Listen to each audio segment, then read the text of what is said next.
किसी ने संकेत दिया कि दशग्रीव रावण सावधान। ये आवाज मेरे कानों में पहुंची। मैंने उठकर देखा, चारों तरफ नजर उठाकर तो कोई दिखाई नहीं पड़ा। मैंने विचार किया, ये आवाज मेरा सुचिंता थी, दे सकता है या कोई शत्रु है। मैंने ध्यान लगाया और विचार में आया, समझ गया कि आवाज देने वाला कोई और नहीं।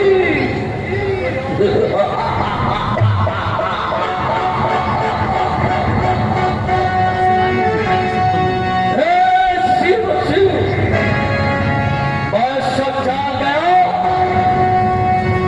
मानव उनमें कोई कहता है, अरे कस्ती चलो मिथिला नगरी, तो तेरे बाप की क्षमता है। और रहा स्वयंवर मिथिला में, वो सीता झलक दुलारी का,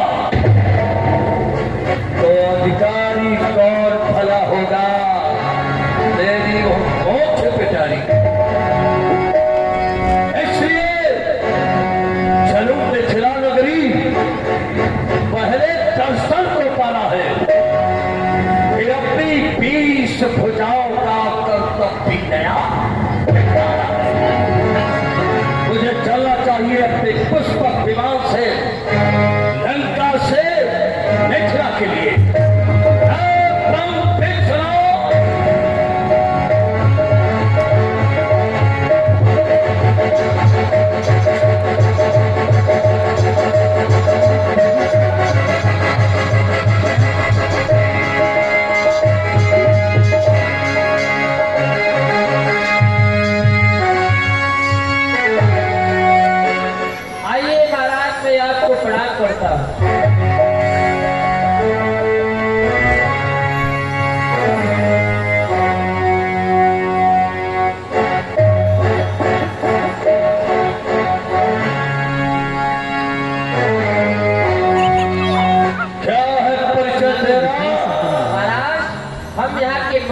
मेरा नाम सुनती है, ये भी प्रथम द्वार पे आता है, मैं जाकर के अपने महाराज को सूचना देता हूँ। बड़ी प्रकार सुनती है, सूचना लेकर महाराज के पास जाता है।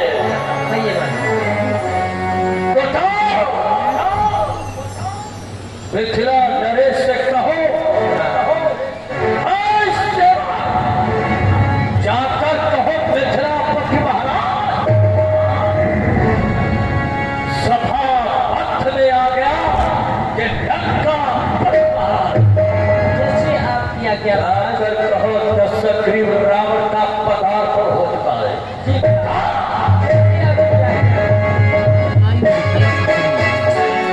महाराज के जीवन में जय जयकार हो। कहीं बंटी संदेशा लाया, क्या संदेशा लेकर के आए? महाराज संदेशा ये लेकर के आए हैं, इस समय प्रथम द्वार पे स्वयं लंका के निवासी महाराज दशग्रीव रावण पधारे हुए। क्या महामंत्री है? हाँ महाराज, शुभ मंगल के समय में अद्वितीय प्रकांड विद्वान कंचन नगरी सम्राट त्रिभुवन विजेता लंकेश रावण का आगमन, परंतु वे क्रोधी भी हैं, ब्राह्मण भी हैं। मुझे इसी समय चलकर के उनका सम्मान करना चाहिए। आइए महाराज।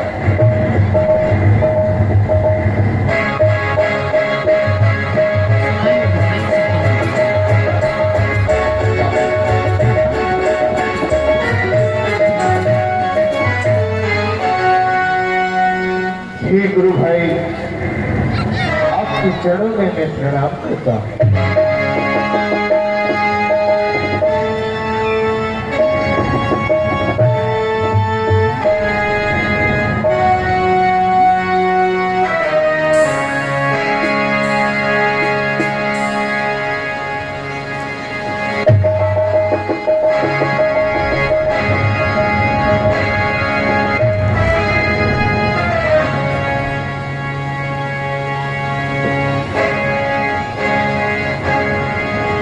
जी गुरु भाई, वैसे तो आप पर गुरुदेव भोलेनाथ की असीम कृपा है, परंतु फिर भी मैं आपके श्रीमुख से सुनना चाहता हूं। कृपा कर आप हमें बतलाएं, आपकी लंका में सब कुशल पूर्वक क्यों है? लंका सदैव सुरक्षित रहती है। जिस पर भोलेनाथ की कृपा हो तो वहां पर कभी अमंगल हो ही नहीं सकता।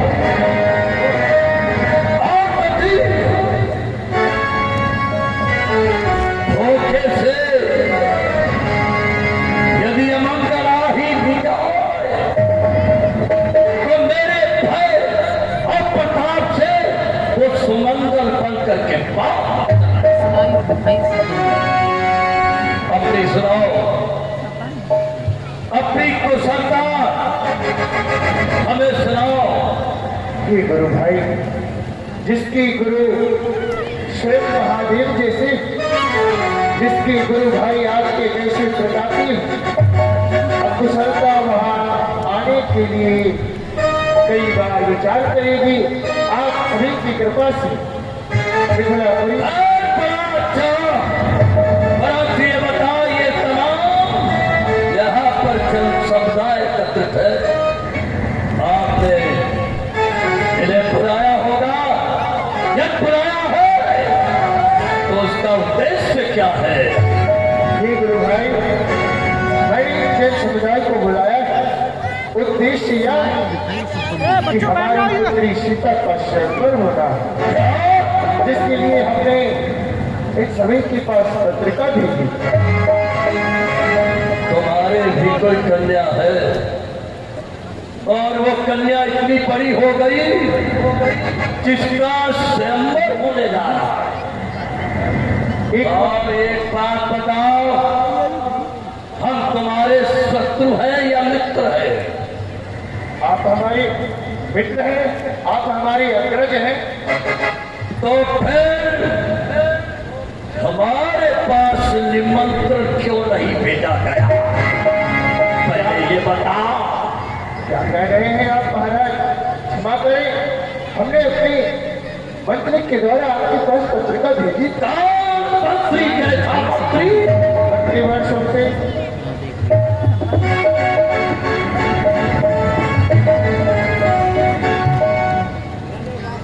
जी महाराज, मैं आपके यहाँ पत्र लेकर के गया था।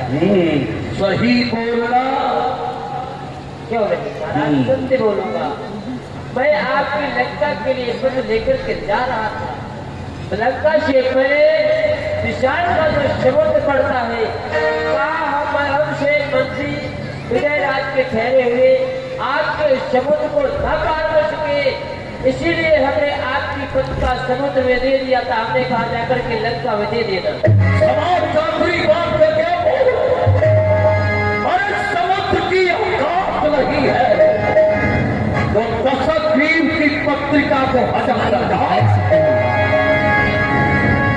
तीनों लोक में जिसका नाम बच्चा जन्म बाद में लेता है, दशग्रीव का नाम उससे याद हो जाता है।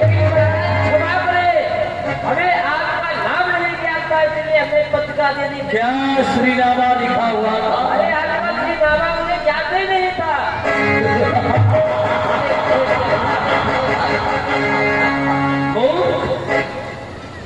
तीनों लोकों में जिसका श्रीनामा विख्यात है और तुझे मेरा श्रीनामा नहीं याद है? नहीं याद है तो क्या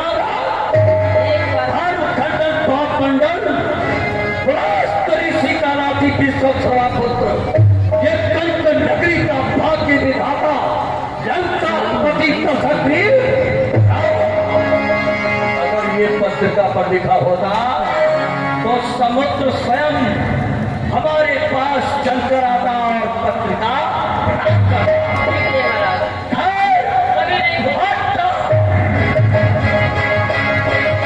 अब जब मैं यहाँ पर आ ही गया हूँ तो थोड़ा देखना चाहिए कि यहाँ पर कौन कौन से राजा बनाए?